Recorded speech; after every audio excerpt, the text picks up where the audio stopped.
experiences at National Louis University. Poonam Patel will be receiving her Master's in Education in Specialized Endorsements. Since starting her career in education, she has utilized her international perspective and educational experiences in working with the diverse student body at Niles West High School in Skokie, while also serving as an instructional leader in District 219.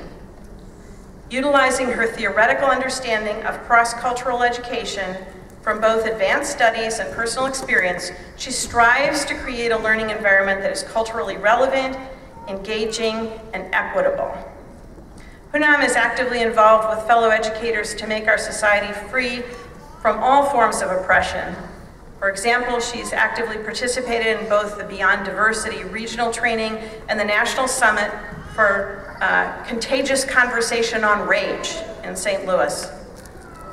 In a true East meets West life journey, she symbolizes the butterfly's struggle to come out of a cocoon, representing not only the struggle to overcome challenges, but also the modeling of birth, rebirth, and reform. Please join me in welcoming Ms. Poonam Patel.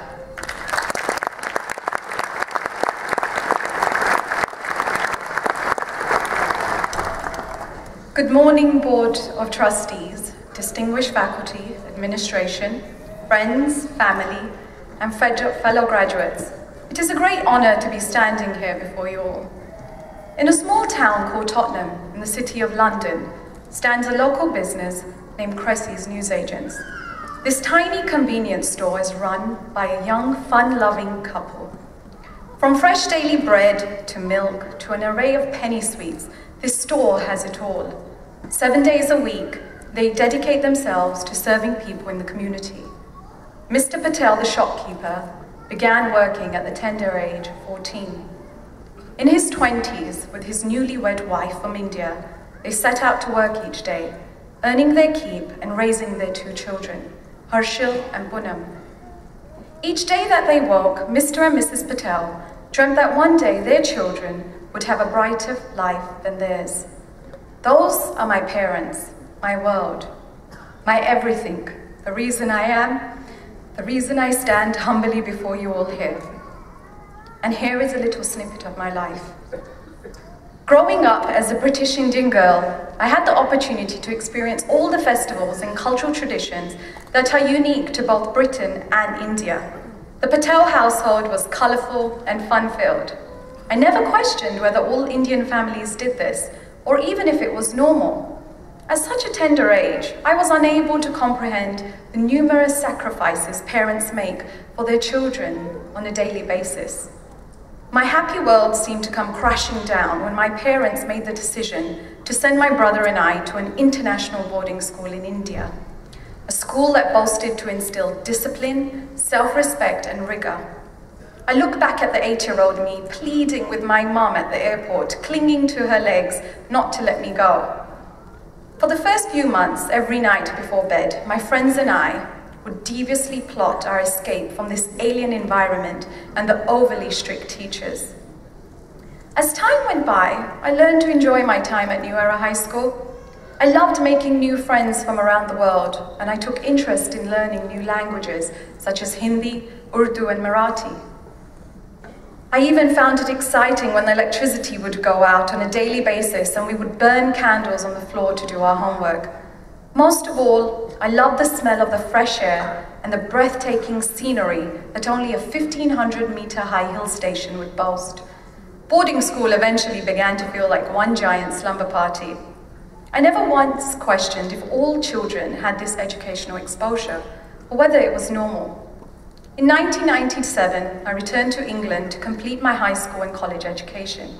I attended Queen Mary's University of London and graduated with a degree in biological science. Growing up, there was always a societal pressure placed on Indian children. You had 3 options: become a doctor, a lawyer, or an engineer of some type. Failing was never an option. My parents didn't have the reaction I had anticipated when I chose a different path. They didn't shout, they didn't disown me, or even pressure me to change my mind. In 2006, I married my husband, Parun, a native Chicago resident. I took the leap of jumping out of his pond and jumping out of my pond and relocating into his. I moved to the Windy City, leaving everything, everyone, all I had known for 23 years behind. I never thought I would ever make this decision in life. I was sent away as a child and had vowed never to leave my parents again. But sometimes the hardest decisions bear the sweetest fruits in life. The first 2 years in Chicago were and still are a blur. Learning how to drive on the opposite side of the road, using the word garbage instead of rubbish, and even pronouncing the word water as water at restaurants was all part and parcel of my new journey to adapting to my new life here in Chicago. My passion for science, my affinity to learn, and my innate desire to help others led me to enroll at National Louis University. In 2009, I graduated with my MET degree in secondary education, and soon after I began my first official teaching position at Niles West High School in Skokie. During my second year, I was given the privilege of being assigned with my own ELL, Sheltered Instruction, Physical Science and Biology classroom. My new job title would require me to teach ELL students science while developing their English language proficiency. I thought the task would be fairly simple. I was wrong. This is my 6th year at Niles West and my 5th year as an ELL teacher. I have met students from all corners of the world. I have had the unique opportunity to educate some of the most kind-hearted and brave human beings that I know. Like myself, they have left behind the entire world and are seeking a better life here in the United States. Not only are they faced with that hardship, but some of my students have heavy burdens on their fragile shoulders. Many of my students are escaping war, religious persecution, and civil unrest. I stand in front of them every day and I can see the pain and anguish in their eyes. Many of my students are orphans and are navigating this frantic world on their own. My job, my duty, and my responsibility goes beyond teaching them about atoms and mitosis. It's to guide them to make good decisions. It's to show them that hard work does pay off. It's to coach them that it's okay to fall down 3 times as long as we stand up for the 4th. It's to nurture their wounds and to teach them how to heal themselves. It's to give them space to grow and the room to make mistakes, as long as we learn to reflect upon them. It's to inspire them to take risks and to never give up on their dreams. And above all, it's to plant that seed in their mind that higher education is their passport to success around the world. A month ago, if a stranger walked into my classroom during my free periods, they would have come across the most ironic sight: my students doing their homework while I did mine. We were on the same path. They had an ally who was treading in the same pool of water as them. They gave me the strength to better my philosophy in education, and I gave them the strength to never give up on their dreams. My classroom has its own motto: integrating cultural experiences to transform learning in science. It has an international look and a multicultural feel. I think back to my upbringing and the decisions my parents made for the younger me, and in a very surreal way, I see the past repeating itself. This time, I am the mum, and over my course of my career, I will have had hundreds of children. In 2009, as a young seedling, I became embedded in the art of teaching. NLU not only provided me with a stable foundation to grow, but it also nurtured my personal quest and for constant embetterment. As my roots strengthened and I stood taller, my foundation once again allowed me to build connections and collaborate with an array of knowledgeable professors and academic advisors. They ignited a fire that led me to dawn upon my one true passion pertaining to teaching: multicultural and cross-cultural education. This institution has now bestowed upon me the privilege to now nourish new seedlings as an adjunct professor, teaching cross-cultural education starting in the fall. The late Nelson Mandela said, "Education is the most powerful weapon which you can use to change a world." I truly believe in the importance and the validity of his message. In my opinion, education is connected to all aspects of the society, past, present, and future. This begins by establishing a strong educational foundation for our children. By the year 2020, research indicated that 46% of students in public schools will be children of color, and 20.1% of all children will live in poverty.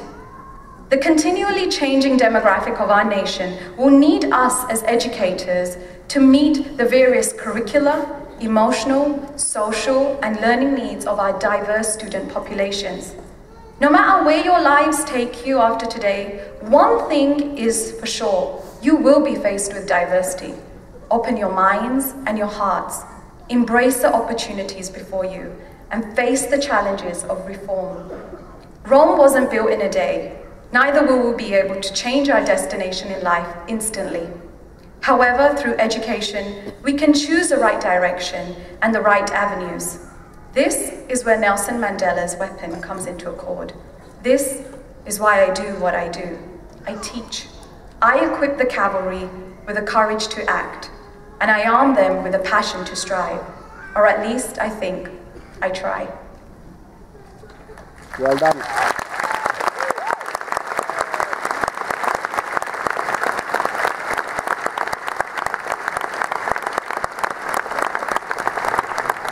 Thank you, Poonam. I heard a little rumor that Poonam's parents flew over from Britain to surprise her at her graduation.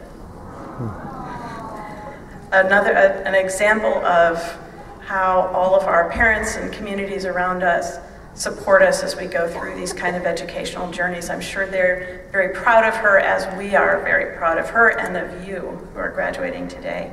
Like so many of our graduates, we've been impressed, Poonam, with your dedication, commitment, and the leadership you bring to your chosen field. You've represented